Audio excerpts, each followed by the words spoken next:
Buenas madrugadas, llegó el domingo y ya estamos de vuelta. Es el momento de llenar las ondas de Radio Nacional de Misterios, esos temas que aquí en el Espacio en Blanco nos gustan, y es un placer que hayas decidido esta noche, esta madrugada, acompañarnos. No sabes el tiempo que tenía, las ganas que tenía hace tiempo de hablar de este tema, saludarte. María José Álvarez Garrido, ¿cómo estás? Muy bien, encantada de estar aquí. Un placer. Volverte a ver después de tanto tiempo, ¿eh? Sí, desde luego. Con María José nos conocíamos hace 15 años o... Sí, bueno, hace bastante, sí. No ha pasado el tiempo para ti. Sigues estando igual. Eres periodista, has escrito un libro que se llama Chakras, el viaje del héroe, psicoterapeuta, ¿se puede decir así? ¿Terapeuta? Terapeuta, sí, terapeuta transpersonal, sí. ¿Desde cuánto tiempo llevas metida en todo esto?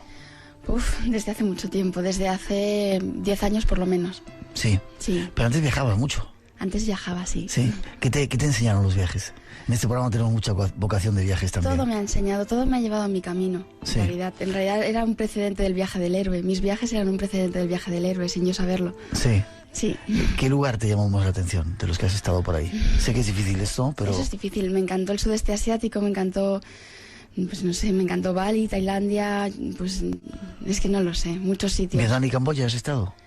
No, en Vietnam y en Camboya me quedé con las ganas. Estuve a punto de irme en un viaje con el doctor Poveda y María José Bosch, pero al final no nos fuimos. Yeah. Pero no sé, Marruecos me encanta, no sé, muchos lugares.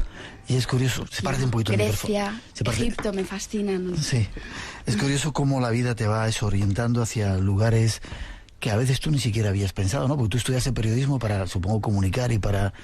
Yo estudié periodismo porque era una carrera... Es que yo soy muy holística, entonces a mí el periodismo era una carrera que tenía un mogollón de cosas y me gustaba mucho escribir, y entonces por eso estudié periodismo. Yeah. En realidad que yo quería estudiar psicología, pero no me atrevía con la estadística y veía una carrera, la veía muy científica, demasiado para mí. Sí. Y me pensaba que me iba a aburrir. Yo no me quiero aburrir en esta vida. Y te derivaste hacia periodismo y luego al final la vida te haya ido llevando a esto, ¿no? Hacia la psicología, sí. Eres una de las pocas personas en España, no sé si autorizada por Brian Weiss, ¿no?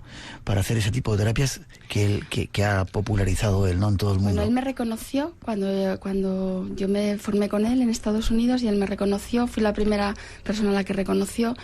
Lo que pasa es que yo en la actualidad no me gustaría hablar de que él solamente ha autorizado a una persona. Yeah. No lo sé, ahora mismo. Creo que de hecho él ahora mismo no está reconocido. Creo que él no está empleando ese tipo de terminología para hablar de sus alumnos. Mucha gente nos ha preguntado quién es Brian Weiss y a qué se dedica eso de las terapias regresivas. ¿Nos lo puedes aclarar antes de marcharnos a ese viaje del héroe? Bueno, Brian me dicen Weiss que es un hace ruido tu colgante ese que tienes. Me lo quito ahora mismo. Y lleva un pedazo de piedra que no me extraña que haga ruido. ¿Qué piedra es, María José? No lo sé. Un jade, creo. Sí, vale, ahora sí. ¿O te lo pones por atrás? O... El pelo, lo siento, ¿eh? No espera, ponemos un poquito de música y te lo puedes quitar tranquilamente. Vale, pues cuéntame un poquito eso de Brian Weiss. ¿Quién es Brian Weiss? Brian Weiss es un psiquiatra estadounidense que bueno, fue una eminencia en neurofarmacología y, bueno, por resumirlo de alguna manera, en un momento dado, en 1984 creo, conoció a una mujer que no podía tratar con pastillas, y después de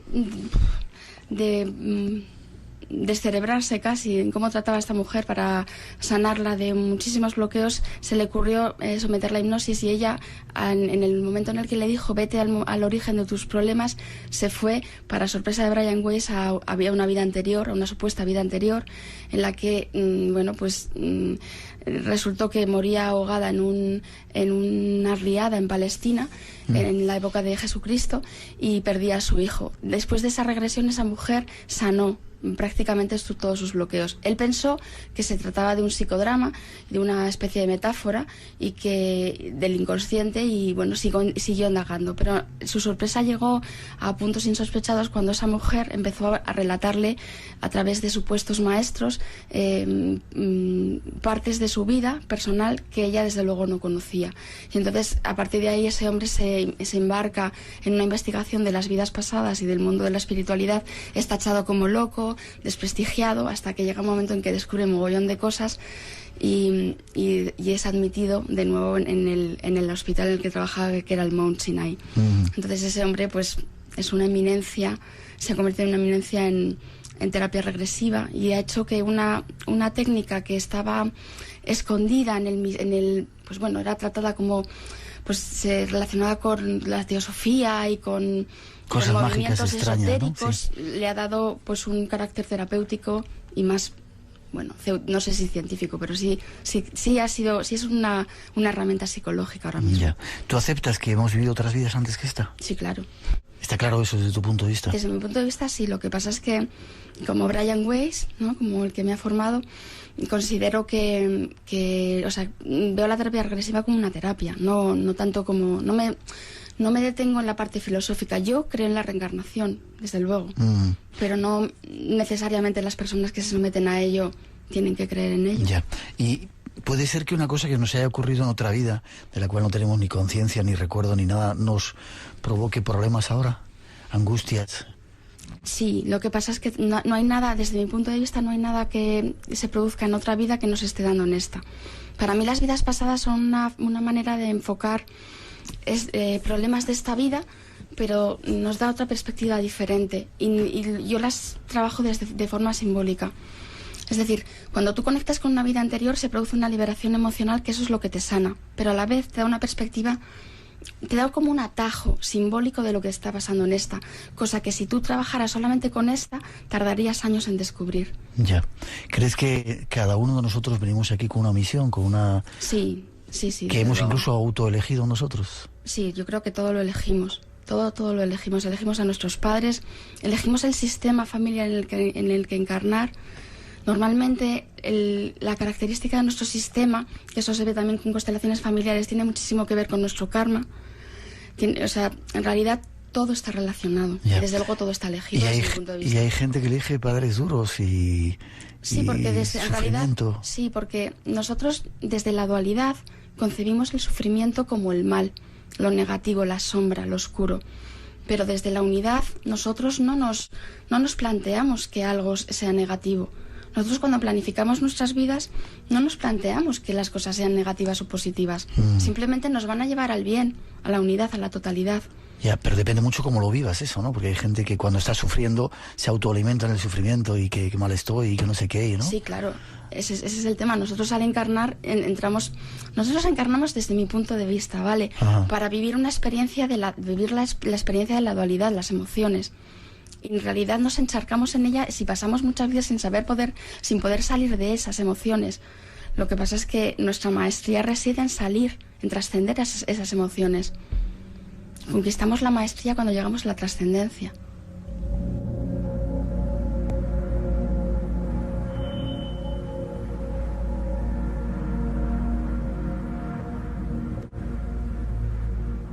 Abre tu mente, un mundo único te espera. Ya nos hemos metido en temas antes de empezar a hablar, María José, de chakras. El viaje interior, ¿qué es eso? El viaje del héroe. El viaje del héroe. Sí, ¿qué es eso? Así se llama tu libro, pero es un poco una excusa, creo, ¿no? Bueno, Chakras, el viaje del héroe es el título del libro. Y el viaje del héroe es el método que yo he creado para resumir mi terapia. Entonces, sería, desde mi punto de vista, es un concepto que me hago venir bien de Jung, ¿vale? Que lo extraigo de la filosofía de Jung. Y desde mi punto de vista son un conjunto de herramientas de psicología transpersonal y junguiana, humanista también, que tienen como fin la búsqueda espiritual a través del conocimiento del inconsciente. Entonces, yo trabajo en consulta y en cursos con lo simbólico. Y con lo simbólico a través de un montón de cosas, de chakras, a través de la astrología, a través de regresiones, a través del análisis de sueños, a través del trabajo con arquetipos, desde los mitos, desde los cuentos. Utilizo psicodrama, utilizo gestalt, utilizo constelaciones, un montón de cosas. Es que yo no puedo hacer una sola cosa, ¿vale? Ya te veo, ya. Otra cosa antes de empezar, quizá la última antes de pasar a chakras.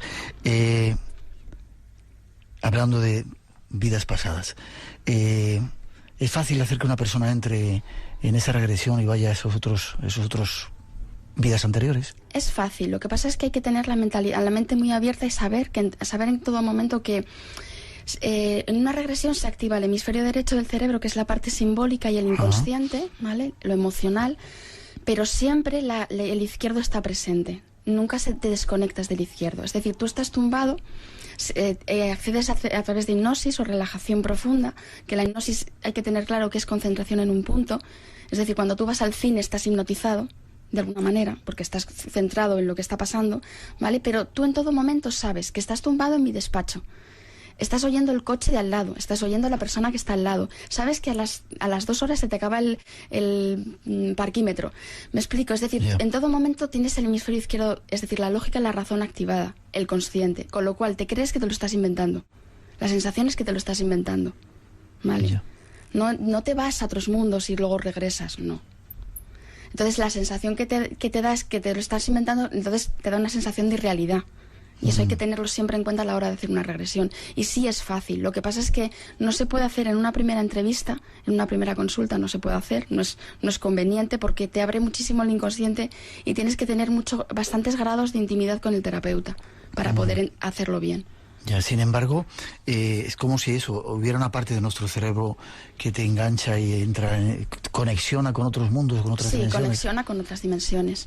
Y realmente quienes lo viven en profundidad hacen un viaje astral hacia otro lugar. Lo que pasa es que siempre sabiendo que tienes esa parte izquierda diciéndote que mentiroso eres, que inventiva tienes, que imaginación tienes, te lo estás inventando.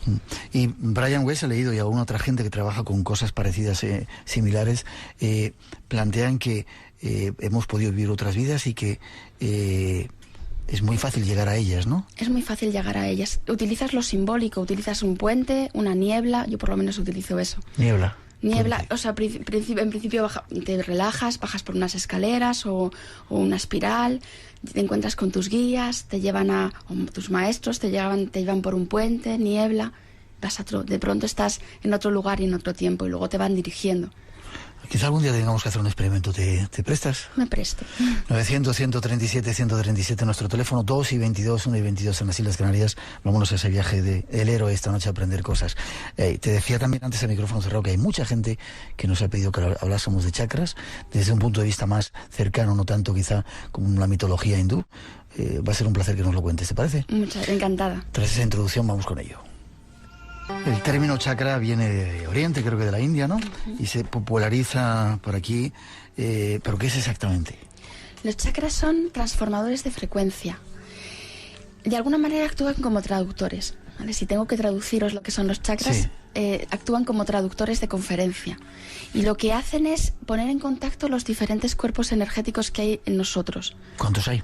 Bueno, se habla de muchísimos, pero básicamente se reducirían como a 4 o a 5. Serían el cuerpo físico, el cuerpo etérico, que sería el cuerpo etérico es el aura que conocemos popularmente, esa capa pequeñita de energía que se ve. ¿Vale? Luego estaría el cuerpo emocional o campo astral, el cuerpo mental y el cuerpo espiritual. Entonces, los chakras son como traductores de conferencia que ponen de acuerdo esos 5 cuerpos. ¿Y solamente se reconocían en la cultura oriental? Aquí en la occidental nunca se ha hablado de ello.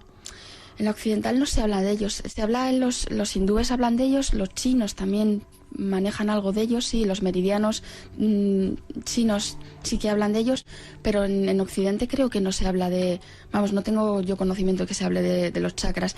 En Occidente no, porque en Occidente la medicina es muy particularista, quiero decir, no es holística. En Oriente todo es holístico, la medicina, la ayurveda o la medicina china es muy holística, entonces todo es inseparable. Lo emocional afecta a lo físico, lo mental afecta a lo físico, pero en la medicina occidental en Occidente se estropea los riñones y solo los riñones, somos cuadriculados. En Occidente no se acepta eso o la medicina, digamos, tradicional occidental no acepta lo de los chakras, ¿no? No acepta lo de los chakras. Lo que pasa es que yo creo que a medida que Oriente va entrando en Occidente tenemos más esa visión. O sea, aceptamos más los chakras porque está el yoga por todas partes y la medicina china. Y bueno. Has hablado de los riñones. Cuando te fallan los riñones... ¿Tienes miedo? Te iba a preguntar, ¿a qué cosa corresponde desde el punto de vista más holístico? ¿Tienes miedo? Tiene que ver muchísimo con los miedos. ¿Sí? Te fallan los riñones y tienes miedo. Tiene que ver mucho con los miedos. Los riñones estarían en el área del tercero y también del segundo chakra, pero sobre todo del tercer chakra. Y ahí es donde se acumulan los miedos. Tiene que ver con el poder, tiene que ver con la sombra. Ahí estaría el concepto junguiano de la sombra. Y las sombras son los miedos, es lo que no quieres ver de ti mismo. Ya, o sea que cada chakra, lo vamos a ver luego seguramente en la segunda parte, que vamos a hacer una definición de cada uno de ellos. Cada uno de los chakras tiene un color, tiene uno... controlan determinados Cada órganos. uno de los chakras vamos a ver, los chakras son ruedas de conocimiento, contienen todo lo contenible en el universo. Entonces resuenan con los colores, resuenan con las piedras, resuenan con los sonidos, resuenan con los aromas.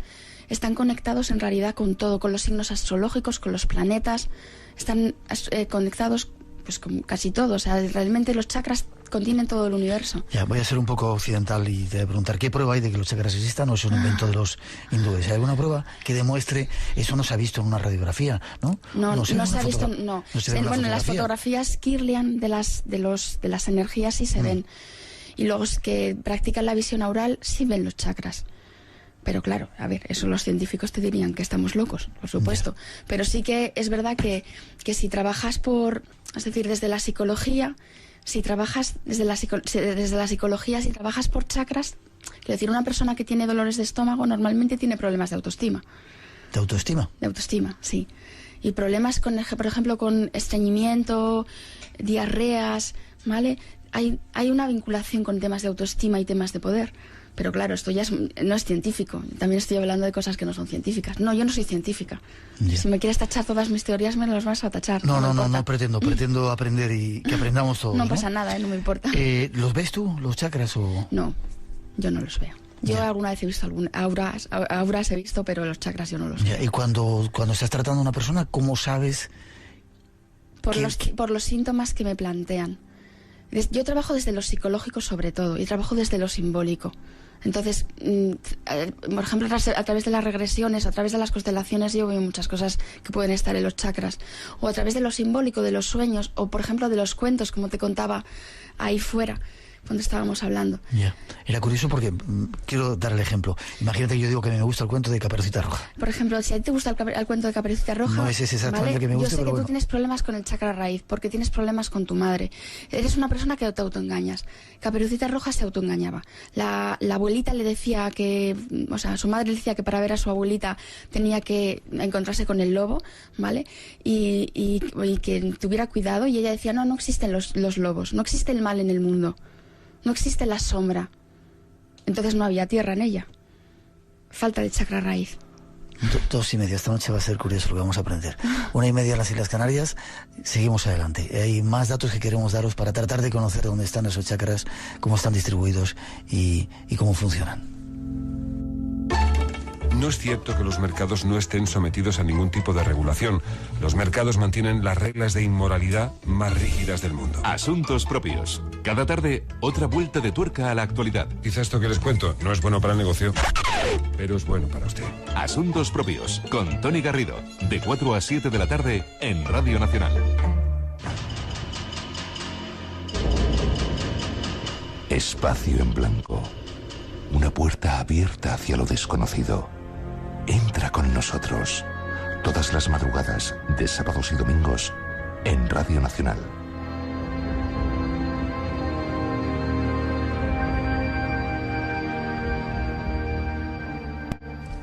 Hay muchas preguntas tengo por aquí. Preguntan cómo se relaciona esto de los chakras con el Reiki. Los chakras con el Reiki son energía, es energía. El Reiki trabaja con los chakras también. Por ejemplo, una práctica buena del Reiki es poner símbolos, ¿vale? Ya sea los símbolos del Reiki Usui o símbolos que te lleguen a ti, porque el Reiki es manejo de lo simbólico a través de las manos, de la energía. Es poner un símbolo en cada chakra. Yo eso lo hago, por ejemplo. Símbolos que a mí me llegan, ¿vale? Me llegan y los coloco en cada chakra. Ya. Voy a volver a hacer malo. Hay quien dice que el Reiki es algo que se ha inventado alguien y que se trata de formar una cadena para hacer cursos y niveles y sacando dinero y que evidentemente no hay ninguna demostración científica. Yo no las pido muchas veces y que es un poco... Una chorrada, ¿no? Tú lo has dicho. Vale. No quería decirlo yo. Sí, bueno, yo es que eso de sacar dinero con el Reiki tampoco estoy de acuerdo, la verdad. Porque considero los cursos valen bastante caros, ¿no? Sí, los cursos valen bastante. Yo no me dedico a hacer cursos de Reiki, no creo en ello. Pero bueno, eso ya es asunto de los que dan los cursos de Reiki, ¿no? Pero considero que el Reiki no tendría por qué cobrarse, ¿vale? Considero que son símbolos ancestrales que han sido canalizados a través de maestros y que están en las tradiciones ancestrales de hace muchísimo tiempo. Y lo que hacen los maestros de Reiki es hacer una iniciación que es un ritual y que va al inconsciente, como todos los rituales, y que en realidad no se tendría que cobrar tan caro. Pero cualquier persona que se pueda, yo qué sé, que pueda acceder a esos símbolos puede dar Reiki. Ya. O sea, no creo que se tenga que cobrar Ya. caro por ello. Rubén, nuestro compañero Rubén de Felipe, dice que él está en el primer grado y que no le han cobrado. Ha tenido que pagar otra cosa a cambio, pero no le han cobrado. 2:32. Claro, es que hay gente que no cobra carísimo. Yo conozco gente que parece que se lo han montado como un negocio y que cobran y bueno. Vamos a seguir con También tendrán que vivir de algo los maestros de Reiki, supongo. Vamos a seguir con esa introducción que ofrecen nuestros compañeros y seguir tratando de averiguar más cosas de los chakras. Vamos a intentarlo, si te parece, María José. ¿Cuántos hay? ¿Cuántos chakras? 7, según creo la tradición. Según la tradición hindú hay 7. ¿Dónde están colocados? Imagínate, bueno, yo no tengo ni idea, trato de aprender. Están colocados, el primero está en la zona de los genitales, ¿vale? Sí. El segundo estaría en la zona del sacro, o sea, la zona del sacral, lo que llaman el jara, la zona del estómago bajo, ¿vale? El tercero sería el estómago, ¿vale? La zona del plexo solar. El cuarto es el pecho, en el centro del pecho. El quinto, la garganta. El sexto, el tercer ojo, que sería el centro de la frente. Y el séptimo sería la coronilla. 7. 7. ¿Y cada uno de ellos corresponde con diferentes órganos del cuerpo? Diferentes órganos del cuerpo y diferentes funciones. Serían los departamentos. O sea, estábamos hablando de que eran traductores, transformadores de frecuencia y trabajan por departamentos. Entonces, el primer departamento sería la zona del chakra raíz, sería la supervivencia, todo el tema de la supervivencia. El ¿vale? chakra número 1. El chakra número 1, todo lo que es aprender a sobrevivir y rige todo, las piernas, los pies, ¿vale? Toda la zona baja del cuerpo, ¿vale? El segundo... ¿Y qué color le corresponde? El rojo. El rojo, los ocres, ¿vale? En algunas tradiciones te hablan de los ocres.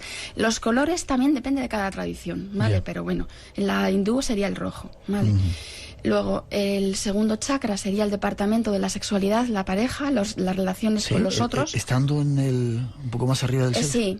Sí, porque en el primer chakra aprendemos a sobrevivir. Sería la sexualidad como instinto, ¿vale? Como supervivencia, como perpetuación de la especie. Es la tribu. Ahí adquirimos un código de honor. ¿Vale? Pertenecemos a un grupo. En el segundo, como hemos subido un escalón, ya no aprendemos a sobrevivir, ya hemos aprendido en el primero. Nos entregamos a la relación con el otro y al placer. Por eso está la sexualidad ahí, como entendida como disfrute. Tiene que ver con el elemento agua. El primero tiene que ver con el elemento tierra. ¿Vale? Ya. ¿Color? El color, el naranja, que es el color del placer.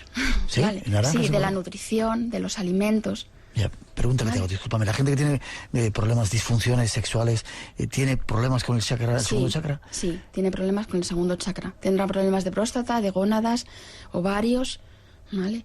Vale, sí. En el tercero, si aquí nos empezamos a relacionar con los demás, ¿vale?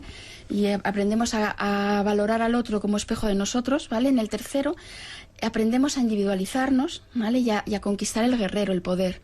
Es la autoestima. Nos separamos del otro para decir, aquí estoy yo soy. ¿Vale? El que está en el plexo solar. Y está en el plexo solar, ¿vale? ¿Controla los riñones? Controla los riñones, controla el estómago, el páncreas, es el sistema digestivo y el elemento es el fuego, porque la comida la transformamos desde el aparato digestivo. ¿Color? El color es el amarillo, el dorado. Vale. No te he preguntado qué órganos controlaba el segundo chakra, el sexual. El segundo chakra, pues los órganos reproductores, sexual. es decir, los sexuales. Ya, vale. Tercero, ¿cuarto? El cuarto sería el corazón, es todo el sistema respiratorio, los pulmones, ¿vale? Y el cardíaco, el corazón, ¿vale? Entonces, en el corazón, cuando nosotros hemos conquistado nuestro poder personal, que es de lo que se trata, en el tercero, ¿vale? Pasamos al cuarto y ahí no nos enjuiciemos, nos encontramos con nuestro ser, rescatamos a nuestro niño interior y nos amamos de verdad. Nos amamos incondicionalmente, sin enjuiciarnos, ¿vale? Y entonces, pues ahí conquistamos el niño, llegamos al yo soy, al ser, a lo que se llaman en el esoterismo, ¿vale? El yo soy, ¿vale? Órganos, corazón y pulmones. Sí, corazón y pulmones. ¿Y color? El color es el verde y también algunas tradiciones lo asocian con el rosa. Vale. Vale.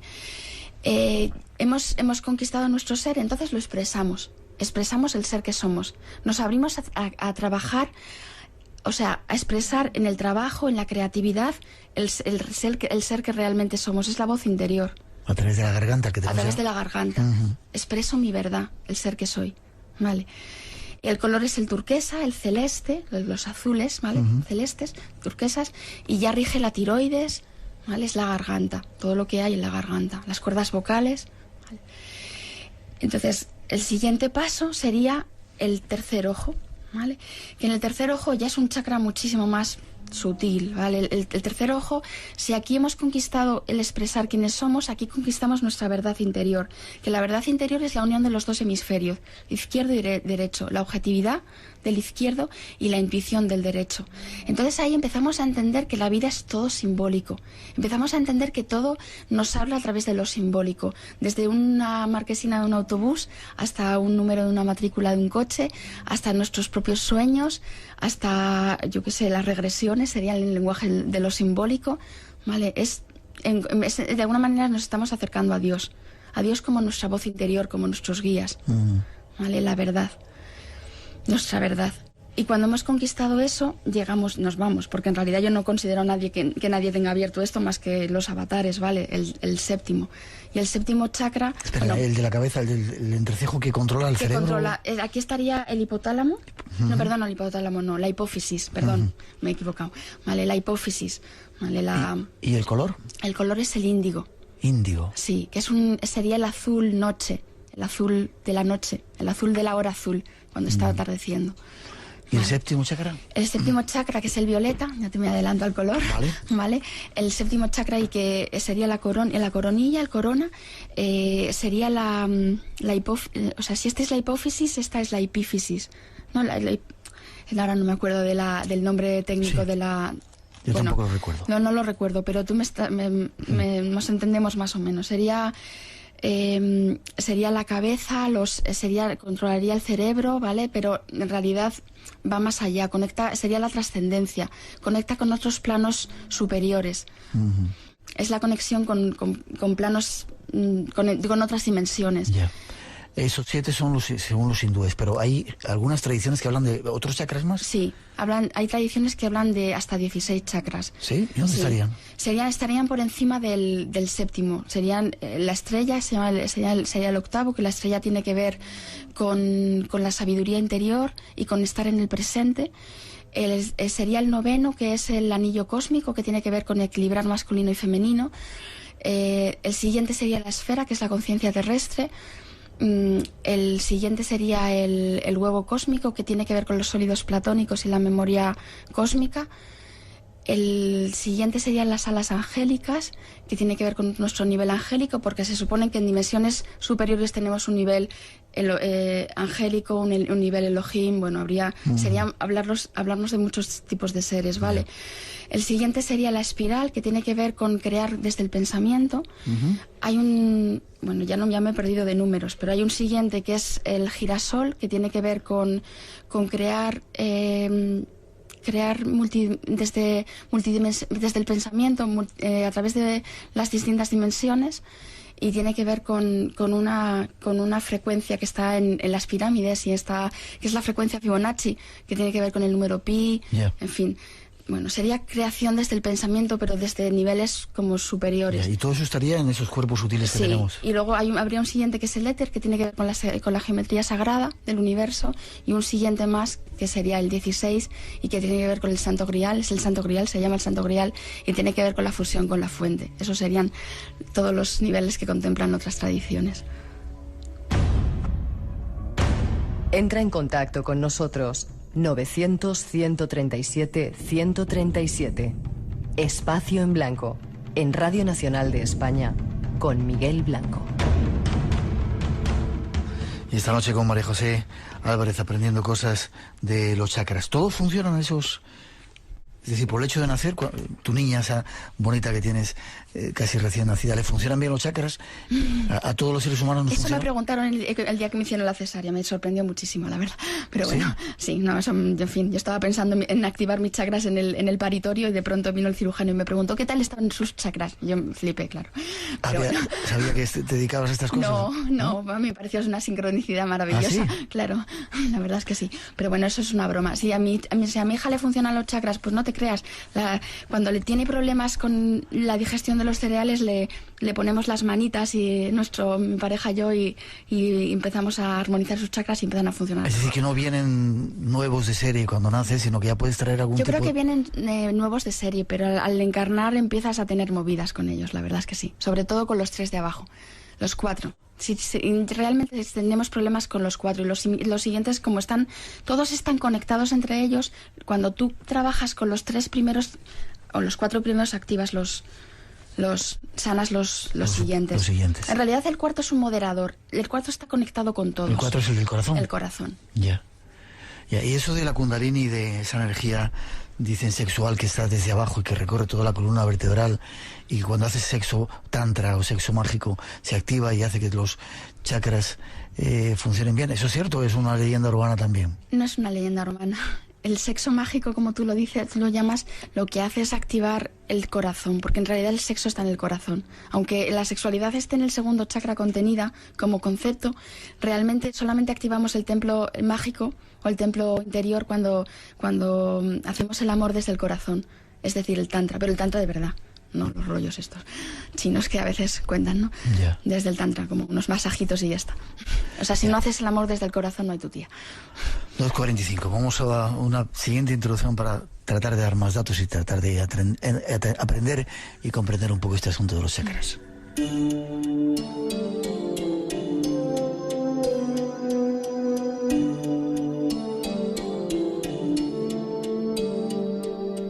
¿Para qué sirven estos centros energéticos? Según los expertos, tienen una serie de funciones principales. En primer lugar, sirven para revitalizar el cuerpo aural o energético y con ello el cuerpo físico. En segundo lugar, provocan el desarrollo de distintos aspectos de la autoconciencia, pues cada chakra está relacionado con una función psicológica específica. Y por último, sirven para transmitir energía entre los diferentes niveles energéticos.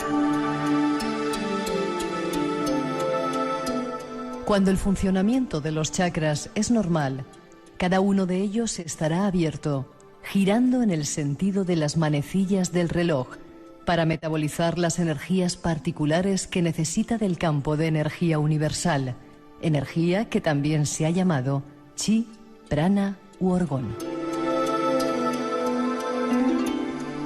Cuando el chakra gira en sentido contrario a las agujas del reloj, la corriente fluye del centro hacia afuera, con lo que interfiere el metabolismo.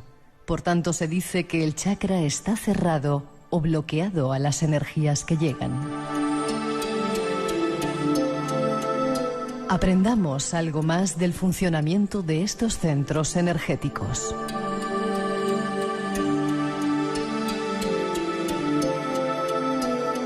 No sé, María José, ¿estás de acuerdo con esto que hemos estado contando? ¿Funcionan así, en ese sentido, las agujas del reloj? Sí. Así, sí. Bueno, cada uno funciona, no...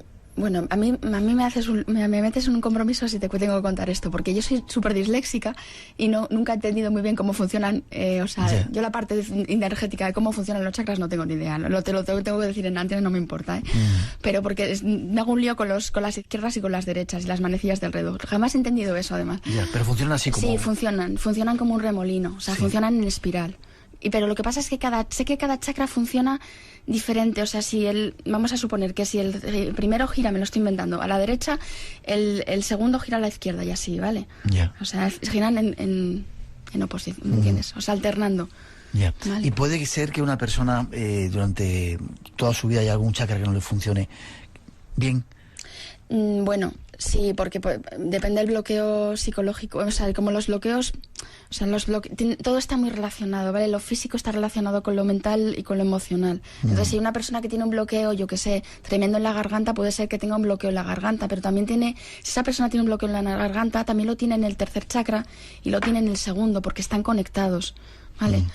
Entonces sí, puede ser que una persona tenga un problema de por vida de eso, pero normalmente los chakras, si tú te testas todos los días los chakras, cada día tendrás en disfunción 1, ¿vale? ¿Cómo se testan?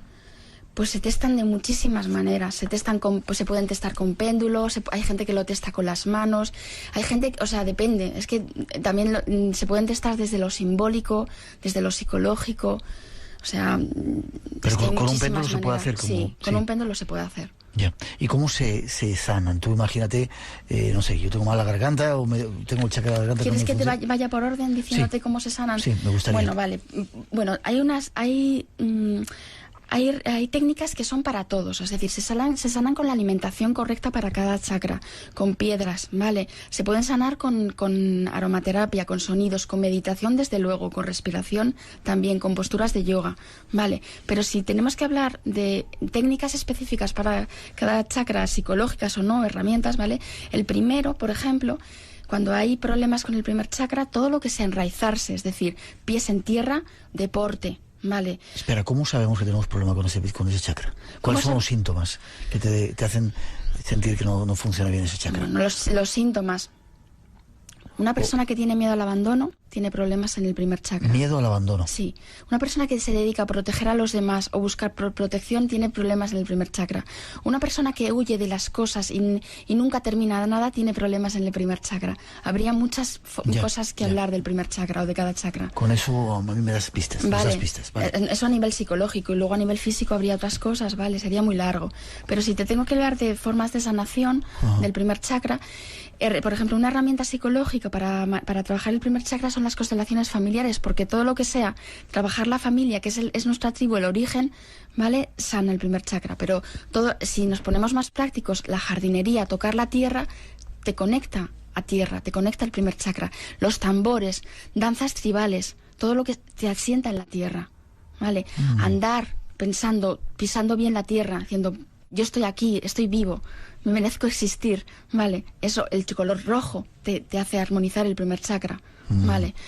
El segundo chakra, bueno, todo lo que es el tantra, pero de verdad, ¿vale? El taoísmo sexual, bueno, todo eso te sana el primer chakra. La sonrisa interior taoísta, ¿vale? Porque el segundo chakra se basa en que tienes que poner una sonrisa a todo lo que la vida te trae, ¿vale? Porque todo te pone en tu camino. Entonces, levantarte todos los días, aunque sean cosas malas. Aparentemente malas. ¿Vale? Entonces, levantarte todos los días y hacer visualmente que tus órganos sonrían, ¿vale? Y sonreír tú, aunque estés súper fatal, ¿vale? Te sana el segundo chakra. Todo lo que tiene que ver con el agua, porque tiene el elemento agua, sana el segundo chakra, ¿vale? Los masajes, la biodanza, ¿vale? El entrar en contacto con la creatividad, sobre todo con el tacto, te sana el segundo chakra. El tercero es un trabajo con la sombra, con tus miedos, enfrentar a tus miedos. Tienes que desarrollar un guerrero. ¿La sombra para ti son los miedos? La sombra es la parte de ti que no ves. Y ahí, en ese saco, has puesto todo lo que es incorrecto para tu entorno. Tú, cuando naces, necesitas que tu entorno te reconozca. Necesitas pertenecer a tu tribu. Entonces, todo lo que no es correcto para tu tribu lo vas a meter en un saco. Y ese saco se va a proyectar en cuantas personas y situaciones te encuentres por la vida. Disculpa, ¿sigue existiendo el concepto de tribu para el hombre moderno actual? Sí, ¿O ya se ha perdido un poco? La tribu es tu familia. Tu familia. Luego es tu pandilla cuando eres adolescente. Luego es tu trabajo. Ya. Es tu clan. Vale, perdón que te haya cortado. Nada, no pasa nada. Entonces, todo lo que es el tercer chakra tienes que liberar todo ese saco de sombra, porque si tú no lo liberas, atraerás todo el rato situaciones que te hagan colocar tu poder, es decir, que te hagan enfrentarte con esa sombra. Entonces, para liberar esa sombra es gestionar tus miedos, trabajarlo con los miedos y, por ejemplo, es sacar la rabia, sacar lo que es incorrecto. Entonces, para sacar la rabia tienes que responsabilizarte de ella, gritar, pero no gritarle al vecino, por Dios, o en el coche, no, gritar para ti, darle golpes a cojines, eso libera tu rabia, la rabia que tienes a lo largo de tu vida de que no te han querido tus padres, del colegio, de los maestros, me explico. Vale, eso sería el trabajo con el tercer chakra. Vale. El cuarto chakra es despertar al niño interior, despertar al corazón. Entonces, todo lo que sea, también tacto, risoterapia, ¿vale? Todo lo que sea trabajo con las manos, por ejemplo, pintar con las manos, te conecta con el niño interior, divertirte, pero también encontrarte con el dolor de ese niño, ¿vale? Que todo el dolor que tenemos de nuestro niño herido, también eso sana el corazón, ¿vale?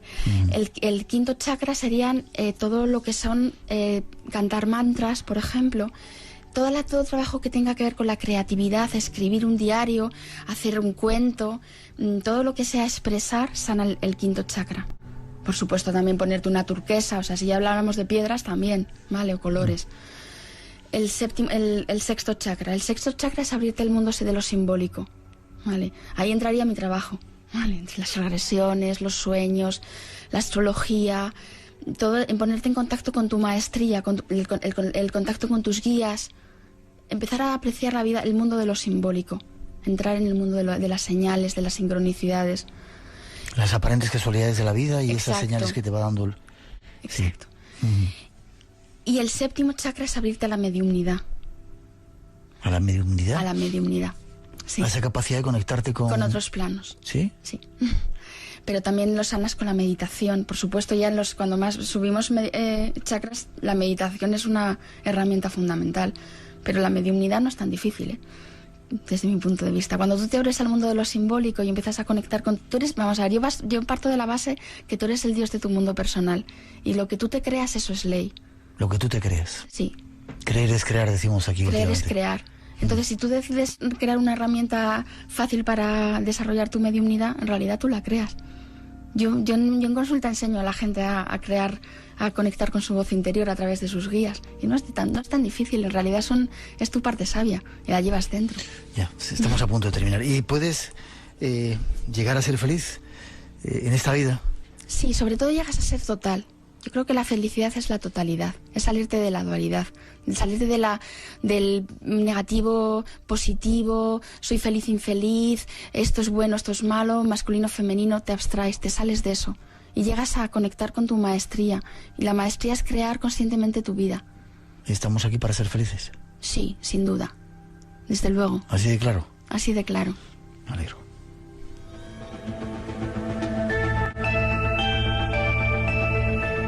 Esa música nos despide, pero si hay alguien, te tengo que despedir a ti ahora. ¿Hay alguien que quiera ponerse en contacto contigo? ¿Se puede conectar en alguna página? Sí, www, claro, elviajedelhéroe.es. ¿El viaje se puede acabar consiguiendo fácilmente? Sí, el viaje se puede acabar, claro. Sí. El viaje es eterno, es vitalicio. Yo solamente doy herramientas. Ya, es curioso. No me ha quedado claro eso de que los chakras van cambiando diariamente. Sí, ¿por qué no? Si un día estás, yo qué sé, despistado, porque un día estás estresado, estás mucho en el corona y poco en el raíz, ¿vale? Si un día estás demasiado materialista, tienes exceso de raíz. Ya. ¿Y hay algún sistema fácil para poder estar equilibrado todos ellos? Antes de terminar, creo que me cuentes eso. Sí, puedes hacer afirmaciones con cada chakra visualizando cada color, cada día. ¿Afirmaciones? ¿Quieres que te las haga muy rápido? Vale. Si te quieres esperas y lo hacemos después de la noticia. Sí, yo me espero todo lo que quieras. Yo estoy encantada aquí vale, con pues vosotros. te esperas entonces un poquito, espera.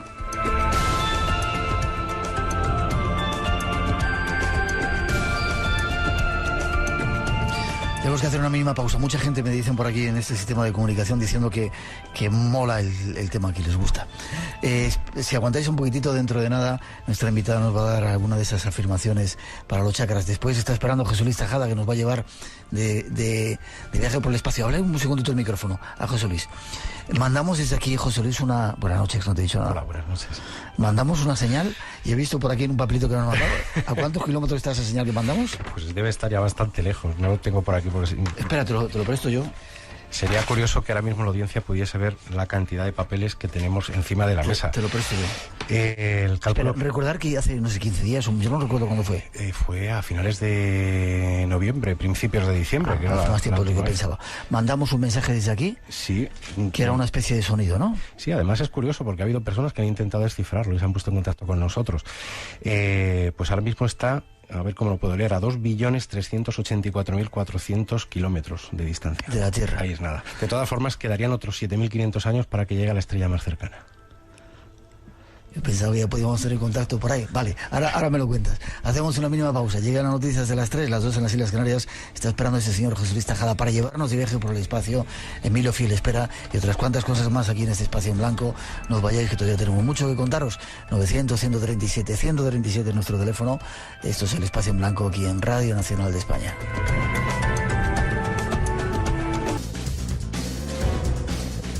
Comienza una nueva hora de misterios. Tras la información regresamos. Hay unos cuantos enigmas esperando, con la bienvenida para todos en esta segunda parte del Espacio en Blanco, programa especial.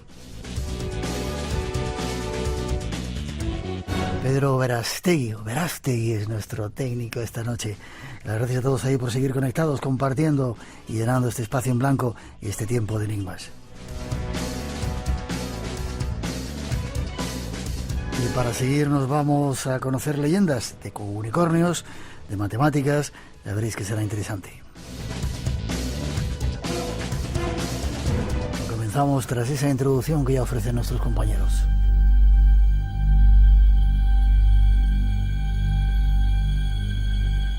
Nuestro próximo tema nos lleva a investigar el mundo de las matemáticas, un universo complejo y fascinante.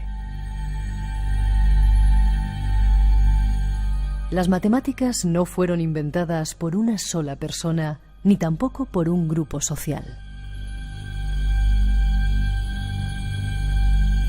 Aparecieron de forma natural en diferentes lugares y épocas, debido a la necesidad de llevar cuentas. Al principio esa necesidad era limitada, pero a medida que las sociedades se fueron haciendo más complejas, las matemáticas fueron evolucionando y adquiriendo nuevas aplicaciones.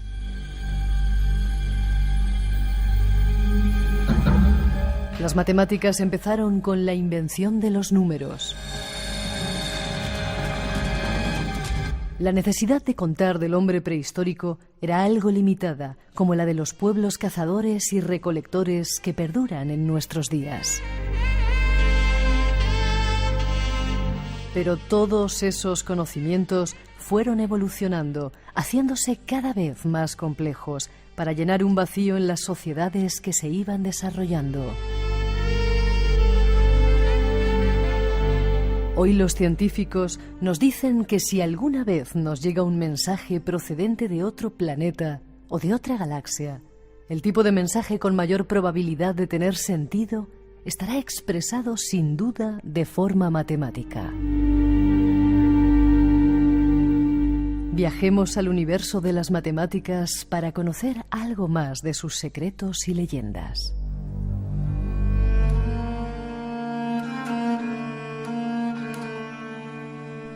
Y nos vamos a tratar de conocer algo más de ese misterio que son las matemáticas. Nuestro invitado Vicente Muñoz Puelles. Buenas noches, Vicente.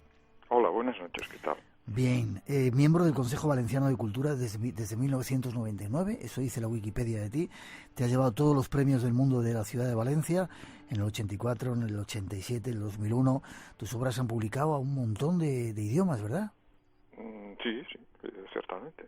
Y escribes tanto literatura para gente joven como que otro tipo de literatura. ¿Cómo te dio por escribir esto de las matemáticas? Cuentos y leyendas de las matemáticas. Bueno, cada año hago varios libros y regularmente trabajo para una serie de Anaya que son cuentos y leyendas. Entonces había hecho cuentos y leyendas del mar, donde contaba pues las historias de la Atlántida, de las sirenas, de las serpientes de mar. Había hecho cuentos y leyendas de la tierra, donde contaba historias de volcanes, de terremotos, del infierno, de fósiles. Y entonces, estábamos pensando cuál sería el libro siguiente, cuando me dijeron, pero tú hace tiempo que nos propusiste hacer cuentos y leyendas de las matemáticas. Y yo la verdad es que no lo recordaba, pero no, porque son cosas que muchas veces, si no se han plasmado inmediatamente, pues no lo recuerdas. Y entonces, bueno, pero enseguida me apeteció, fuera idea mía o no, me gustó mucho. No sabía que el encargo iba a ser un poco más difícil de lo que yo esperaba, en el sentido de que había muy pocos cuentos y leyendas reales de las matemáticas, porque claro, los cuentos y leyendas pertenecen a un periodo prelógico, antes de que realmente las matemáticas existieran. No había una leyenda real sobre el origen de los números, por ejemplo, o sobre, en fin, cualquier otra cosa relacionada con la aritmética o la geometría. Y entonces, bueno, fui buscando e inventándome historias. Y aquí salió esos cuentos y leyendas de las matemáticas, y ya entramos en tema. ¿Cuándo nacen las matemáticas? ¿Cuándo le surge al hombre la necesidad por contar, quizá? Sí, claro, por medir, bueno, porque claro, al principio, hace unos 10.000 años se supone, al principio no era necesario, porque las cosas que se contaban eran demasiado simples, bastaban 1, 2 o 3 cifras números para contabilizarlas. Pero claro, cuando el hombre se instaló en la ciudad, imagino, y empezó a tener cabezas de ganado, las cabezas de ganado se tenían que contar, porque si no desaparecían o las robaban. Entonces imagino que fue el hecho de tener cosas y tener que repartirlas lo que hizo que las matemáticas prosperaran y los números existieran.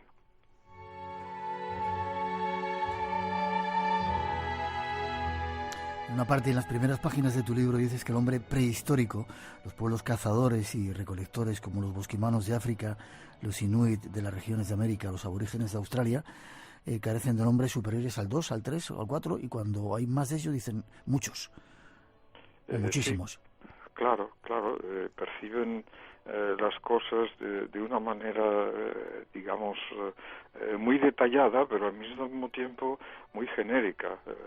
Son muy específicos en lo que se refiere a las pequeñas unidades, diferencian intensamente las pequeñas cosas, pero no tienen nombres tampoco para cantidades muy grandes. Escapan, digamos, a su necesidad. Por eso no las comprenden. No tienen palabras a veces para designar un bosque o una cadena de montañas, porque les llama la atención es cada árbol y cada roca, digamos. Yeah. Y como decías, hace unos 10.000 años el hombre se asienta en los ríos, el Tigris, en el Nilo, en el Amarillo, y ahí es cuando ya hay que contar las cosas que uno tiene. Pero hay alguien que invente los números, ¿surgen de algún sitio, surgen en diferentes lugares?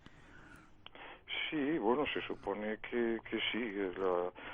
Hay varias teorías. Normalmente se les atribuye un origen sumerio, y porque se entiende que algunas partes del lenguaje cuneiforme se refieren a números. Y sin embargo, los números que utilizamos naturalmente son la numeración indio-arábiga o la numeración árabe, que tampoco debe proceder de Arabia, sino presuntamente de la India, y luego durante mucho tiempo, como sabéis, se ha utilizado la numeración romana. De manera que hay algún tipo de numeración como la maya, que no estoy seguro de que se haya descifrado o no. Posiblemente con los números ocurrió lo mismo que con las letras, es decir, que surgieron al mismo tiempo en diferentes lugares, al mismo tiempo o en un tiempo parecido, porque claro, lo que existía era una necesidad de numerar y de contar, una necesidad colectiva. Y dices aquí que la primera evidencia quizá de los números está expuesta en el Real Instituto de Ciencias Naturales de Bélgica, ese hueso. Cuéntame. Bueno, claro.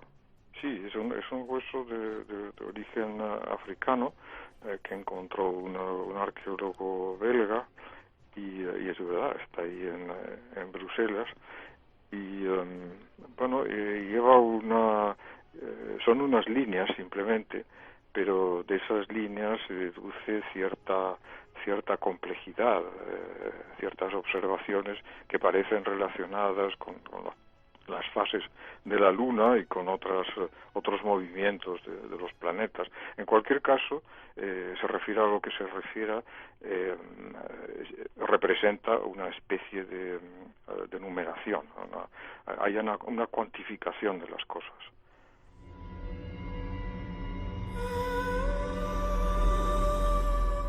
Espacio en Blanco. Tu cita con lo desconocido. En Radio Nacional. Con Miguel Blanco. En el libro recoges algunas de estas leyendas. La torre del dios Tot, de la mitología egipcia. Cuéntame qué es esto, qué pasa ahí. Bueno, se supone que Tot escribió o inventó un sistema de numeración, un sistema jeroglífico, que presuntamente era demasiado complicado, y entonces no resultó útil, como también eso pasó a veces en algún otro lugar. Por ejemplo, en China, las primeras numeraciones, los primeros ideogramas que representaban números resultaban demasiado prolijos, eran difíciles de repetir, simplemente escribiéndolos. Claro, es cierto que entonces la gente que contaba, tanto en Egipto como los escribas y los expertos en general, eran gente muy educada y muy selectiva, gente que se educaba para eso, para que supieran representar los números mediante imágenes. Bueno, es también lo que a veces se hacía con las letras. Muy poca gente entonces realmente sabía escribir. Y lo del dios Tot, se refiere precisamente a eso, a la complejidad de la manera de escribir o de representar los números. ¿Los números y luego la matemática nacen al mismo tiempo o hay que diferenciarlo? No sé si representar los números ya es una forma de matemática, porque claro, hay un orden de los números también, y entonces, claro, el orden es necesario para luego pasar a las operaciones. Entiendo que sí, que ya desde el momento en que existen los números y se utilizan para contabilizar, claro, se hacen operaciones muy sencillas, simplemente de agrupar cantidades, y eso ya tiene cierta relación con la aritmética. Seguimos con leyendas, la de Hipatia. Hablas de ella en el libro. ¿Y qué tiene que ver Hipatia con las matemáticas, con los números? Perdón, era una matemática importante en Alejandría. Era discípula de muchos otros. Claro, cuando Alejandría, digamos, era el centro de la civilización helenística, y era discípula de grandes matemáticos que vivían allí en Alejandría. No recuerdo si también era directora de la biblioteca o profesora de matemáticas en la biblioteca, donde no solo se leía, sino que también se enseñaba. Entonces, un cúmulo de envidias y de recelo hacia ella, quizá por la importancia de su cargo, o quizá porque el cristianismo en ese tiempo entendía mal o se llevaba mal con el paganismo, al menos en Alejandría. El caso es que hubo una conspiración contra ella y contra otros, y los cristianos la mataron. Entonces, existe la superstición de que desde entonces su fantasma aparece de vez en cuando para salvar las bibliotecas de algunos escritores. Y entonces, hay muchos escritores que le han dedicado poemas por haber salvado sus bibliotecas, y también se cuentan casos en los que no ha podido intervenir y no ha salvado la biblioteca, yo que sé, de Jack London o de Aldous Huxley, por ejemplo. ¿Y aparece en todo el mundo? Sí, bueno, claro, los escritores tienen cierta afinidad, es como si fuera una especie de patrona de los libros y de las bibliotecas, y sí, aparece, o al menos, claro, es algo que más bien se imagina, pero claro, todos los escritores son fantasiosos. Yeah. Bueno, y además los fantasmas pueden aparecer en cualquier sitio. Bueno, claro, es que yo imagino que los fantasmas somos un poco nosotros mismos, quiero decir que proyectamos nuestros deseos en cualquier forma de ficticia o no, de la imaginación, y también son nuestros antepasados y nuestros amigos. Todo lo que nos rodea puede producir de alguna manera algo equivalente a un fantasma, y el fantasma de Hipatia se puede presentar en cualquier momento, sobre todo en los momentos de peligro, cuando hay un incendio.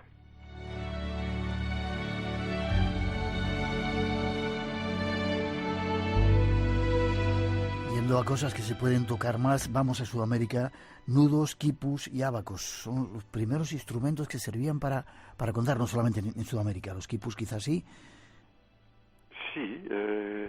Sí, claro. Bueno, los quipus son un poco raros, es decir, no se han llegado a descifrar los pocos que se conservan, porque se destruyeron muchos.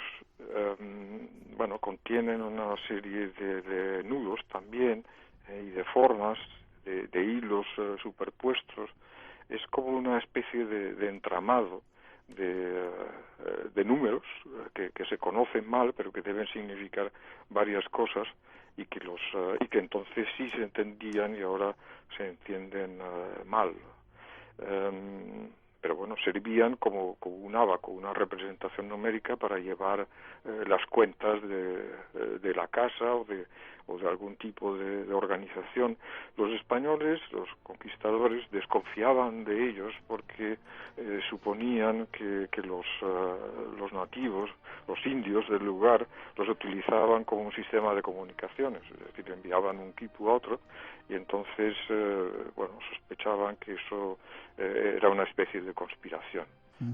De ahí que los quemaran, pero en fin, sí se han conservado muchos y se siguen estudiando. Ellos tenían los quipus. Sí. Disculpa, no te quiero cortar, sí. No, que los ábacos, en cambio, sí que han prosperado, sí, y se siguen utilizando en muchos lugares, todavía en el lejano oriente y en Rusia también, o al menos hasta hace muy poco eran reacios a utilizar calculadoras, y como habían desarrollado, mucha gente tiene esa habilidad manual de contar con una gran rapidez utilizando un ábaco. Es una cosa vertiginosa, y entonces, el ábaco sí que ha prosperado, y los nudos, han dado lugar a un campo matemático que es la teoría de los nudos. Se cuantifican y se juega con ellos.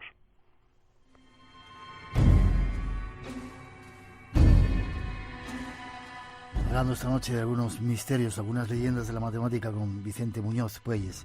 ¿Hay números mágicos, Vicente? Para mucha gente sí, pero eso, al principio del libro hay una cita de Dickens que dice algo así como que se cuenta que hay números, que hay varios números. Para unos el número mágico es el 1, el 3 creo, otros dicen que el 7, pero el verdadero número mágico es el 1, algo así. Es decir, realmente cada uno elige sus números mágicos, y es más proclive a unos que a otros, pero yo diría que los más reputados pues son el 3, quizá el 7 y seguramente el 13. ¿Y por qué, te pregunto? ¿Por qué el 3? ¿Quizá algo tiene que ver con la Trinidad? Sí, claro. Bueno, al 3 se le atribuye en principio cierta ambigüedad, porque se suele considerar que el 1 es el principio, bueno, yo hablo claro de una manera muy general, que el 1 es el principio de todo, que el 2 lleva en sí una especie de principio de destrucción, es lo contrario del 1, y que el 3 enlaza ambas cosas, es como el 1 y el 2 juntos. Entonces eso ya hace que se le atribuya una cierta cualidad mágica. El 7, bueno, se ha utilizado mucho. No recuerdo exactamente, en el libro está por qué razón lo nombro. Pero es verdad que, bueno, hay las 7 maravillas de la antigüedad, los 7... pecados capitales. Pecados capitales, efectivamente. El 7 es incluso demasiado abundante. ¿Y el 13? No sé si preguntártelo. Sí, bueno, sí, no, porque no. El 13 es, bueno, es un número que la superstición considera un número pernicioso. Tú sabéis que en muchos hoteles no hay, en algunas en aviones organizaciones tampoco está, aviones, y pasa que entonces parece que el principio de la superstición en torno al 13 es que va después del 12, y el 12 constituía un número también mágico, en cierta manera, para la contabilidad, porque a veces se contaba en forma de docenas. Entonces, el final de la docena, bueno, no se sabía qué iba a ir después. La docena cerraba una cosa y era el final de algo, y el número que venía después resultó ser un número negativo. Hay incluso una superstición que quiero decir, las personas que tienen miedo o aversión al 13, esa fobia se llama triskaidekafobia, y es la manía al 13. Hay gente que sí que la sufre, como evita pasar por una escalera, pues evita dormir en una habitación 13, pero en fin, o que haya 13 invitados. Ya. ¿A ti te importaría dormir en una habitación? No. Yo estoy muy curado de supersticiones. De ese tipo de cosas. Vale, breve, que estamos terminando. El 0 y el pi, dos números extraños. Y el 0, ¿quién inventó el 0, no? ¿O cómo se dieron cuenta del 0? Bueno, después de hacer este libro que diga, incluso me han contado una especie de teoría o de leyenda nueva que no figura en mi libro, que se refiere al dibujo de los números. Entonces me dicen que los números se han generado por la cantidad de ángulos que tienen. Es decir, el 0 no tiene ninguno, el 1 tiene 1, el 2, si se escribe con segmentos rectos, pues tiene dos ángulos, y así. Es decir, el 0 puede nacer por omisión, pero sobre todo el 0 tiene sentido para justificar el orden de los números. Claro, no es lo mismo 10 que 100 o que 1000, y entonces cumple esa función de convertir las unidades en decenas o en millares. Parece que el origen, si no es indio, pues es del sudeste de Asia en general. También parece que se ha encontrado en lápidas sumerias, pero no lo sé. Las que sí que se conocen son representaciones del 0 muy antiguas en la India. Y el número pi, que eso sí que del 3, 14, 16, no sé cuánto. Sí, bueno, el número pi posiblemente es uno de los números más famosos y más representativos. Pero bueno, no es un número en sí, sino, bueno, como sabéis, es un número decimal. Sí, como has dicho muy bien, es la relación entre la longitud y la circunferencia de una rueda y su diámetro. Entonces da una distancia fija, es decir, es un número fijo. Ya los antiguos, al ver cómo se movían las ruedas de los carros, se habían dado cuenta de que cada vuelta de la rueda significaba un avance del carro, de un número mayor que el 3. Una cosa así. Y entonces, bueno, es un número que es muy útil desde un punto de vista de la geometría y sirve para medir muchos cuerpos, muchas dimensiones. A veces, bueno, hay gente que sabe recitar, digamos, los decimales, infinitos decimales de memoria. Y bueno, hay muchas cosas curiosas en torno al... Ahí cuento que no es una leyenda propiamente dicha, sino una historia de un hombre que determinó que, en fin, por pura cabezonería, que no era 3,14 tal, sino 3,2. Y entonces en un estado americano quiso conseguir, incluso legalmente, que eso se enseñara en las escuelas y bueno, incluso patentó esa. Él creía que todos los demás se habían equivocado y que solo él se había dado cuenta de que era 3,2 y no 3,14, 16 tal.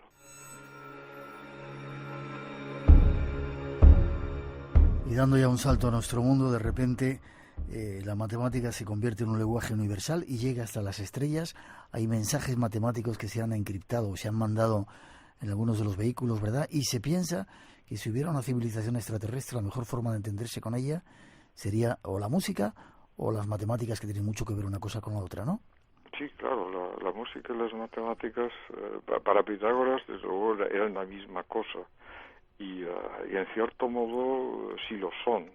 Lo que ocurre es que, bueno, las matemáticas no siempre se escuchan, pero los antiguos griegos sí que hablaban de la música de las esferas, y en ese sentido pues todo es como una vuelta al espacio, es decir, como si quisiéramos escuchar las estrellas, porque es cierto que bueno, hay muchos aparatos ahora mismo enfocados hacia el espacio, esperando obtener alguna señal extraterrestre, porque como he sabido, hay una posibilidad, hay una certeza absoluta que hace que es seguro que hay una vida extraterrestre en algún lugar, dada la enorme cantidad de astros que hay. Entonces permanecemos un poco atentos a las señales que nos puedan venir del espacio, y nosotros también procuramos emitir algunas o lanzar algunas en las ondas espaciales para que lleguen a algún otro tipo de inteligencia, en este caso extraterrestre. Se supone que tardarán en llegar, es difícil que las alcancen, que las intercepten, porque claro, el espacio es muy amplio y no tiene por qué coincidir que estas señales que mandamos, normalmente escritas en placas o grabadas en placas donde hay figuras humanas, hay fotografías de animales. Bueno, se han hecho varias de estas placas, cada una, a veces se les envía también música, se les envían operaciones matemáticas para que se distraigan y para que entiendan también, si eso ocurre alguna vez, quizá cuando ya nos hayamos extinguido. Pero el mensaje está mandado ya. El mensaje ya está mandado, y al menos se sabrá que hemos existido, que en algún lugar, porque claro, en esas placas también se determina nuestra posición, y entonces no será difícil para quien las encuentre luego determinar dónde estábamos, estemos ya o no estemos, porque además, claro, el mensaje de vuelta también tardará miles de años en llegarnos, si no más. Cuentos y leyendas de las matemáticas ha sido simplemente una incursión pequeñita en todo este mundo increíble. Vicente, no sé si tienes página web. ¿Hay forma de tener más información de todo eso, si quieren, aparte de buscar el libro? No, la he tenido, pero creo haberla perdido. Sí, y no estás en redes sociales tampoco en esas cosas. No. Bueno, buscar Vicente Muñoz Puelles y ya veréis la cantidad de referencias que hay. Yo te lo agradezco que hayas estado con nosotros y por estos datos que nos has dado de las matemáticas. Seguiremos tu trabajo y esperaremos las nuevas obras que haces. De acuerdo, muchas gracias. Gracias a ti, un fuerte abrazo. Un fuerte abrazo. Hasta pronto. Hasta luego.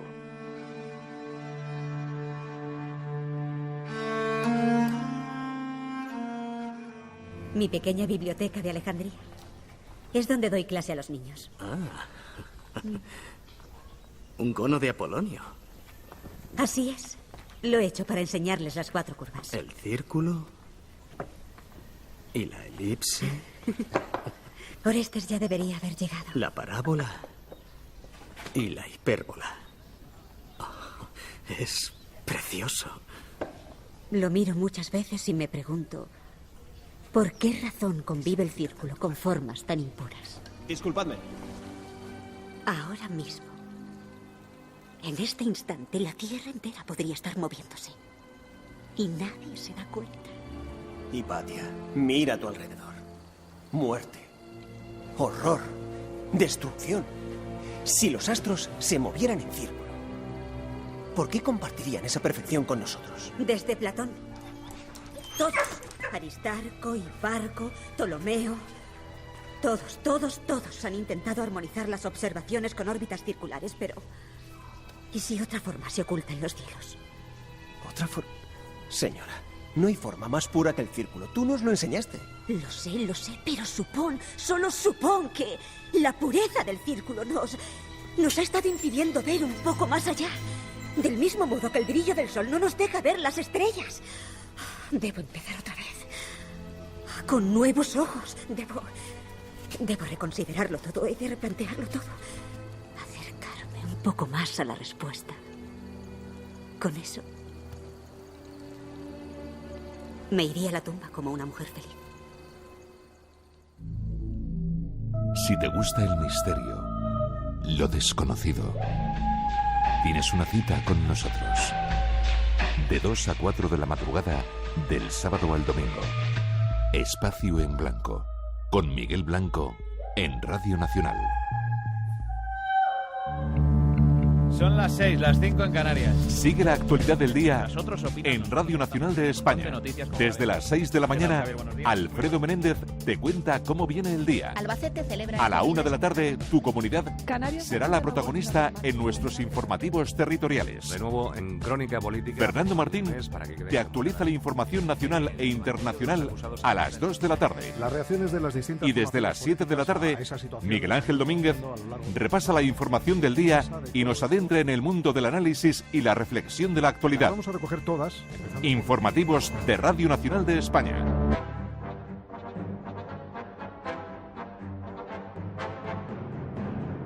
Y seguimos, hay más leyendas, vamos tras ellas. El invitado especial que espera ahora nos lo cuenta, ya veréis. Vivido con el Homo sapiens en Europa hace 40.000 años.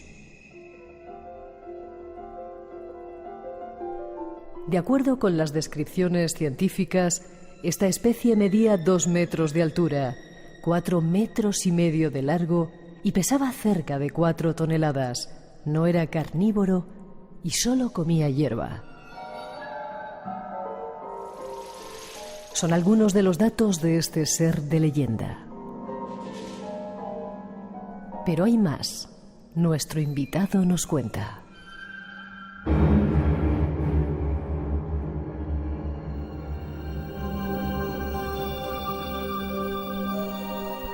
Vamos a la búsqueda de animales mitológicos, de seres de leyenda que a lo mejor son más reales de lo que pensamos, y nos vamos a hablar con un historiador, Carlos Fontgavira. Buenas noches, Carlos. Buenas noches, Miguel, ¿qué tal? ¿Estás en Sevilla? Estoy aquí en la capital hispalense. ¿Eres oyente del Espacio en Blanco? Sí, lo soy. Vale. Eres miembro de la Asociación Española de Africanistas, estás preparando tu tesis doctoral sobre temas de alemanes en el Camerún. Has viajado por un montón de países, veo aquí Camboya, Rusia, Etiopía, Mongolia, Nepal. ¿Te gusta viajar también? Sí, y los importantes sobre todo es los que quedan por recorrer todavía. Son los importantes. Nos quedan muchos todavía, ¿verdad? Bastante. bastante. Vale, ¿y por qué lo haces? ¿Qué buscas? Sobre todo en este tema que hoy queremos sacar, el unicornio de la India. ¿Qué andabas buscando? ¿Es un mito? ¿Es una realidad? ¿Qué buscabas en esta historia? Bueno, la verdad es que yo soy bastante idealista, lo cual en los tiempos que corren no sé si es un defecto o una virtud. Una virtud siempre. Y bueno, desde pequeño siempre me ha atraído lo que es el mundo natural. Luego cuando fui creciendo, estudiando, bueno, fui desarrollando también el gusto por la historia, hasta convertirlo en lo que es los dos amores de mi vida, vamos, la historia y la naturaleza. Y veía que la historia del unicornio aunaba esas dos pasiones, tanto lo que es la historia, o sea, los viajeros, los conquistadores que llegaban a la India y traían a Europa las historias del unicornio, y luego los propios relatos de la vida salvaje de la India, ¿no? Que incluso a día de hoy ofrecen bastantes pistas naturales del animal que se esconde detrás del mito del unicornio. Pero bueno, Carlos, la idea que tenemos todos, yo tengo al menos, o que teníamos todos del unicornio, es ese caballo blanco con un cuerno en la frente, ¿no? Un caballo con un cuerno. Esa es la leyenda, esa es la idea que tenemos, un tanto romántica. Sí, exacto. El cine de temática medieval, sobre todo, ha popularizado mucho esa imagen que tú has descrito, ¿no? La del caballo blanco, ¿no? Elegante, galante incluso, con un gran cuerno insertado en la frente, ¿no? Eso es lo que parece también que es el denominador común de todas las épocas, ¿no? Lo del cuerno. Uh-huh. Pero, como iremos viendo, desde la antigüedad lo que cambia es la base que sustenta ese cuerno. Incluso en épocas más recientes se llega incluso a confundir lo que llamo yo los falsos unicornios al animal con una serie de criaturas totalmente disparatadas desde el punto de vista de hoy, ¿no? Pero que se les denominaba unicornios todo. Y a mí lo que me interesaba de esta historia es situar el origen, ¿no? Todas historias siempre tienen un antecedente, ¿no? Hasta las más afianzadas. Y en este caso hay que situarla en la India, y no en cualquier parte de la India, sino en una zona muy concreta del oeste de la India, que es el valle fluvial del río Indo, que eso a su vez también, en paralelo, hay que tener en cuenta lo que fue la civilización del Valle del Indo, que está muy relacionada con el origen y creación del mito del unicornio. O sea que el unicornio no viene de esas leyendas de los caballeros artúricos, de leyendas medievales, de los bosques de Gran Bretaña y de Centro Europa o de Francia o España incluso. Sí, bueno, incluso el escudo de Inglaterra, ¿no? Creo que aparece el león, ¿no? Como motivo heráldico y un unicornio. Uh-huh. O sea que está muy asentado en la mentalidad colectiva europea. Ya. Sin embargo, tú dices que, según los estudios que has hecho, esa leyenda viene de algo que tiene que ver con India. Exactamente, la civilización del Valle del Indo, que eso daría para un dossier completo el estudiar esta civilización, que quizás no es tan afamada como la egipcia o las civilizaciones mesopotámicas, pero no por ello menos interesante. Y lo curioso que en la civilización del Valle del Indo, dentro de todas las peculiaridades y misterios que envuelve esta civilización, hay unos pequeños objetos que son unos sellos de muy pequeño tamaño. Yo los he visto en el Museo de Dholavira, en Gujarat, de 5 centímetros, vamos, son piezas muy pequeñas. Pero, sin embargo, tiene unos dibujos impresos impresionantemente naturalistas, muy realistas, incluso algunos muy bellos, de escenas de la vida cotidiana, pero luego también representan una colección de animales de la época que existían, sí. Animales que hoy en día todos conocemos, ¿no? Como tigres, elefantes, rinocerontes, y hay un animal peculiar que adivinamos, cuya peculiaridad es el único cuerno que aparece dentro de esa figura. Entonces eso me llamó poderosamente la atención.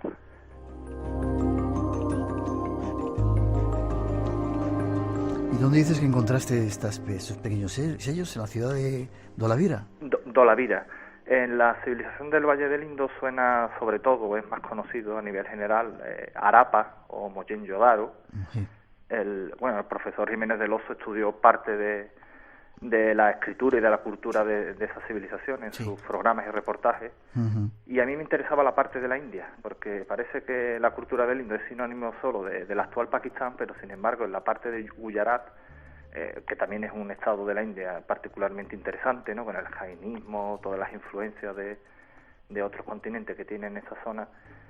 También hay ciudades del Indo muy destacadas, Dholavira, que es la que acabo de citar, y Losal, sobre todo por el muelle, el puerto que tenía de Losal, sí. Que estableció unas relaciones comerciales muy muy diversificadas en la antigüedad. Cuentas aquí, yo tuve la oportunidad de conocerlo hace muchos años, que esa zona hay llanuras que parecen sabanas africanas y también hay leones y un montón de animales, ¿verdad? Exacto.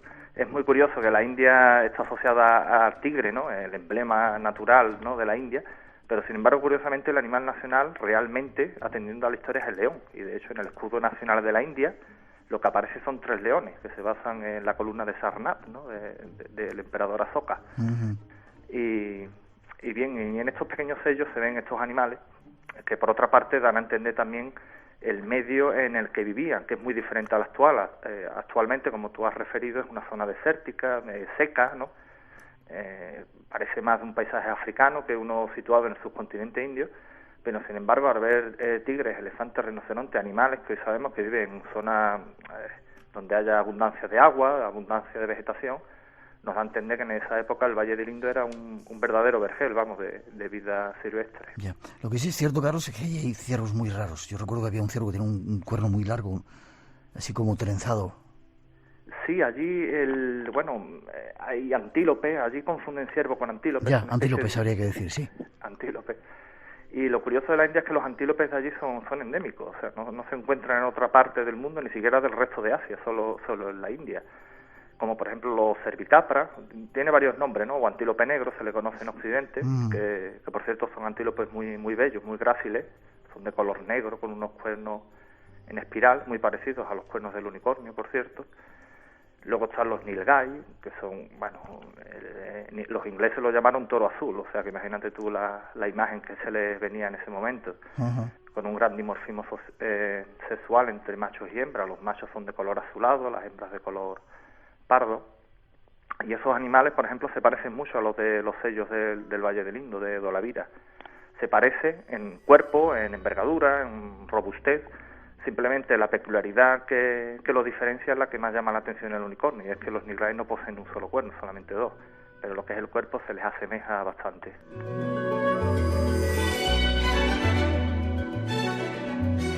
O sea que tu planteamiento es que esa leyenda podía venir de ese Valle del Indo, de esa civilización, y que podía ser un animal concreto que quizá Alejandro Magno se lo llevó cuando regresó de sus viajes.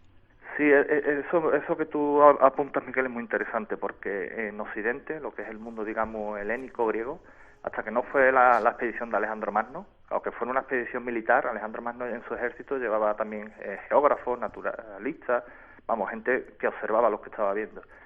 Y cuando volvieron a Europa, las tropas griegas y macedónicas, empezaron a difundir todo lo que habían visto. Y la India en ese momento era como la última frontera del mundo conocido, más allá de Persia, era un auténtico lime.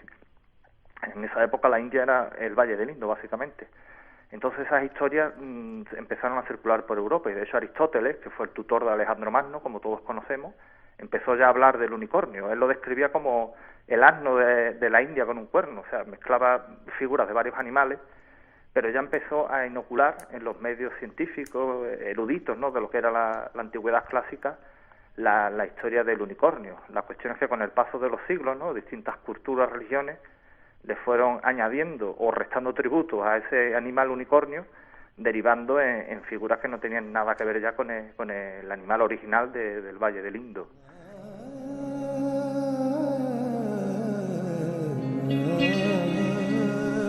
Ahí los tenemos a los santones cantando a la orilla de esos desiertos y de esos lugares. ¿Se confundió también al unicornio con ese rinoceronte que tenía solamente un cuerno, o uno más destacado, o incluso con el narval, ¿no?, que tiene un cuerno tremendo, ese cetáceo marino? Exacto. El rinoceronte, Miguel, es obvio que haya una confusión, porque el rinoceronte indio tiene un único cuerno. De hecho, el nombre científico actualmente se mantiene con ese significado, ¿no?, Rhinoceros unicornus. Pero claro, si tú tienes en mente la imagen del unicornio, como un antílope o como el caballo medieval de las leyendas europeas, con un unicornio, hombre, cualquier parecido con la realidad, es un poco forzado. Y los romanos, por ejemplo, lo distinguían muy claramente, al contrario que los griegos. Los romanos, en sus cruentos juegos de circo, ellos empleaban rinocerontes para luchar contra otras bestias. Entonces ellos sabían distinguir perfectamente lo que era un rinoceronte de lo que era un unicornio. La historia del narval, por ejemplo, sin embargo, es más alambicada, más compleja, porque estamos hablando de un animal marino.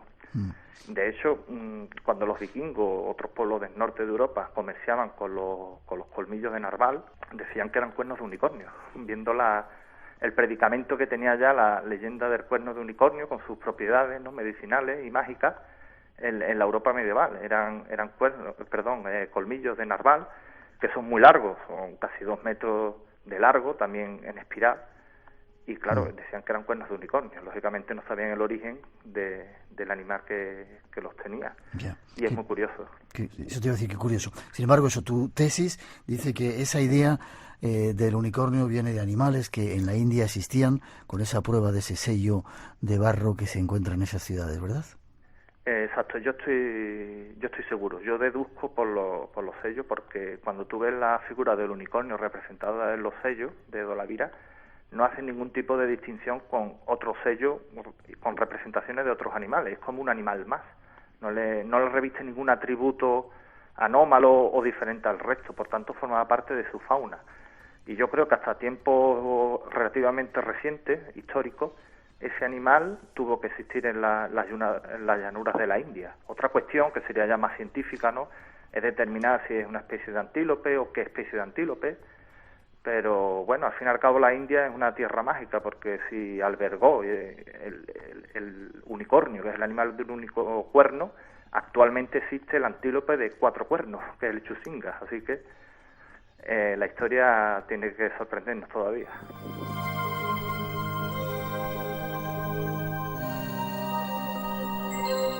Antílopes de 4 cuernos, el unicornio. Hemos visitado una tierra mágica como es la India, en compañía de nuestro invitado Carlos Fongavira. ¿Prometes volver a contarnos más historias, Carlos? Cuando queráis. Será un placer tenerte. ¿Forma de contacto contigo? En mi blog personal lo he titulado El bosque de los papeles, haciendo un poco la fusión entre documentación y el medio natural. El bosque de los papeles, Carlos Fong. O también pueden escribirme a mi correo personal directamente, carlosfongavira@hotmail.com. Hotmail.com. Ha sido un placer que hayas estado en el programa. Te sigo esperando para que nos cuentes más, nos aclares más leyendas de estas que se esconden en la historia. Vale, gracias, encantado de hablar contigo, Miguel. Fuerte abrazo. Hasta pronto. Hasta luego, gracias.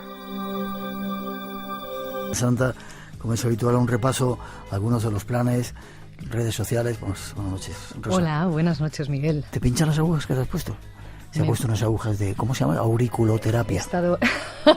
Así se llama, auriculoterapia. Llevo unas cuantas agujitas aquí en mi oreja derecha que me dan mucho placer. ¿Qué te parece? Pero no son para darte placer, son para arreglarte el pie que lo tenías malito. Claro. Vale.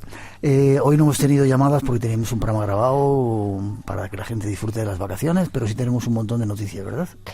Pues sí, tenemos que avanzar a nuestros oyentes la cantidad de planes que tenemos para este final de temporada, ¿no?, a que nos llevará hasta el mes de julio, y nos vamos a ir a Andalucía. Tenemos planes para ver si podemos hacer el programa desde un pueblo de Andalucía, también al norte. Parecido a eso que hicimos en Belmez de la Moraleda. Bueno, parecido, pero vamos a intentar superarnos, ¿no? Bien. También iremos al norte. También estamos viendo si podemos subir hacia arriba. Y una zona poco visitada últimamente, País Vasco, Cantabria, Galicia, no estamos yendo mucho, Asturias. No, la verdad que les tenemos un poco abandonados y nos lo recriminan mucho en las redes sociales, tengo que decírtelo. Nuestros oyentes nos llaman porque tenemos muchísimas llamadas desde el norte, desde el País Vasco, desde Asturias, en fin, desde Galicia, así que Cantabria, si podemos, no te olvides. desde Cantabria, si podemos, pondremos todo de nuestra parte para programas especiales para veros cara a cara y daros un montón de abrazos. A ver si se nos cumple. Islas Canarias, que también nos llaman por ahí, nos llaman de muchos sitios, pero... Sí, una isla muy apetecible de allí de las Islas Canarias, que de momento no vamos a avanzar yo mucho conozco más. todas las Islas Canarias menos esa donde teóricamente vamos a ir, o sea que estamos teniendo muchas ganas de ir a esa isla. Pues fíjate que yo creo que hay muchas posibilidades de que la conozcas, porque si dices que no la conoces... Iremos a conocerla. Sí, hay un imán que nos atrae. Luego cada vez más personas nos escuchan desde fuera de España, ¿no? No nos olvidemos, Miguel, que tenemos una cita segura, eso sí, en mayo en Murcia, donde ya nos está esperando nuestro compañero Antonio Pérez, y que ya estamos en la cuenta atrás, se nos van acercando ya las fechas. Queremos llenar ese teatro Apolo lleno de gente para compartir. ¿No se llama Apolo? circo. El teatro circo. Teatro circo para eso, ese plan que tenemos de solidaridad con el misterio. Y un pueblo maldito, que también se te olvidaba. Estamos poniendo súper. toda la carne en el asador para poder irnos a hacer una emisión, bueno, que puede ser histórica, desde un pueblo maldito de España, y hasta ahí puedo leer. Va a ser un nuevo capítulo de esos que hace el Espacio en Blanco en las pirámides, en el Muro de las Lamentaciones, en la Casa de las Caras, y desde un pueblo maldito, ya veréis. Y personas que nos escuchan, como te decía, cada vez a mí me llegan algunos ecos de personas que escuchan de diferentes. República Dominicana se ha unido a nosotros también últimamente. Son muchos los saludos que queremos mandar desde aquí, saludos viajeros más allá de nuestras fronteras, porque son muchos los oyentes que a través de las redes sociales nos escriben y nos mandan su cariño. Por ejemplo, Ricky Lorenzana, que nos escucha desde New Hampshire, desde USA. Desde Chile nos oye, por ejemplo, Ingrid Urilsen, Diego Francisco también y Jorge Valdivia. Desde Senegal, Ansel de la Rubia, un beso desde aquí. Príncipe de la Oscuridad, Cuernavaca, Morelos, en México, nos escucha todas las semanas. También desde Colombia, Leonardo Rodríguez, o Florida, donde está Francisco Cadena. En Guatemala, Marcos Echevarría. Y me gustaría también, Miguel, si te parece, aunque esto está dentro de nuestro territorio, mandarle un saludo muy especial a Escribir con Shanti, así se hace llamar, que es un oyente del Espacio en Blanco que trabaja en la Biblioteca Nacional y nos mandó un vídeo muy bonito donde nos hace un recorrido virtual por esos pasillos maravillosos de la Biblioteca Nacional. Saludos a todos los que nos escucháis fuera de las fronteras, cada vez más personas, a todos los que estáis trabajando aquí, la gente en los hospitales, no nos olvidamos de ellos. Y hoy tampoco me quiero olvidar de mandarle un saludo muy cariñoso, muy afectivo a Susana Palacios, que nos ha escrito muchas veces, que es una fiel seguidora del programa.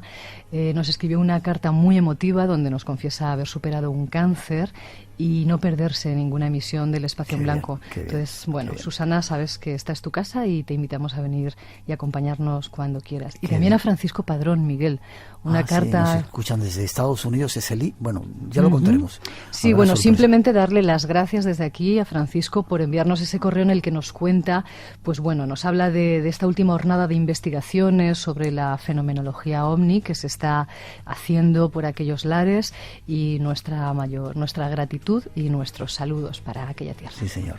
Feliz semana, feliz fin de vacaciones de Semana Santa. Nos encontramos en 7 días con más misterio. Nos encontramos. Gracias.